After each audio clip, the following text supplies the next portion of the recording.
Cindy from My 600 Pound Life. This is part 2 of her journey, month 1, and she does a FaceTime call with Dr. Now.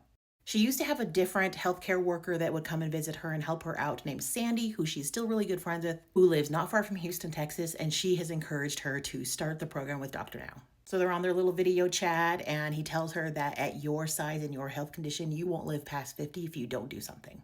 So Sandy is down there visiting her. She says she's going to do it. She brought the truck. They have medical transport, everything like that. And then when the actual day comes, she's like, I'm not ready for this. I've still got all these other things I need to do and clean up and everything like that. I've got this paperwork I need to take care of and all this stuff. And she just does not want to go. Finally, after several hours, her friend Sandy and the medical transport people convince her to go. She gets an ambulance. They drive her the 3.5 hours down there. She gets to Sandy's house. There is no bed, but there is like an oversized recliner that's there. But Cindy doesn't like really fit into it very well, and it's just not a good day. It's 2 days later. She does not go to her appointment to see Dr. Now because she says that she's still recovering from the long drive. She tries to use the restroom. However, she cannot fit through the door. The bedside toilet that they bought for her does not hold her weight. And right now she is really regretting coming to Houston. The Dr. Now, he will not live down the challenge, so he comes to her house. They bring a scale. He checks her out, and she is 614 pounds, and he said that you should be easily able to lose 70 pounds per month. Her friend Sandy is really trying to be encouraging. She's like, let's go for a walk, let's do this, but it's not happening, it's not working. And Cindy is just really restricted with her movement. In month 2, medical transport takes Cindy to the hospital. They run a bunch of tests. Sandy, her friend, says that I'm only feeding her the diet, I'm only bringing her stuff on the diet. Well, that's clearly not it because she has actually gained some weight.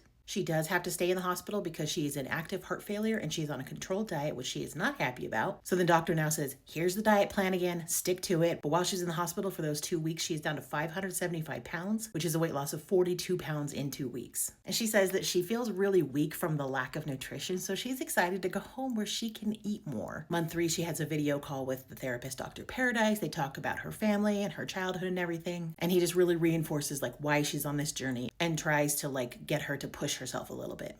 In month 4, she has missed her appointment yet again because she's still just really not mobile enough. So her and Dr. Now, they do another video call, and she says that it just is going to take me longer than everybody else. Dr. Now says, I don't think you really want to do this program, but if you're committed, I need you to lose 70 pounds per month. And he says, if you don't, either you're off the program or we're going to check you back into the hospital again so that you can be on a controlled diet. But Cindy decides she's basically going to quit the program. She moves back to Portland, Texas, and her friend is just not happy that she's doing this and that she's quitting the program. Go to my next video that's already posted for her Where Are They Now episode.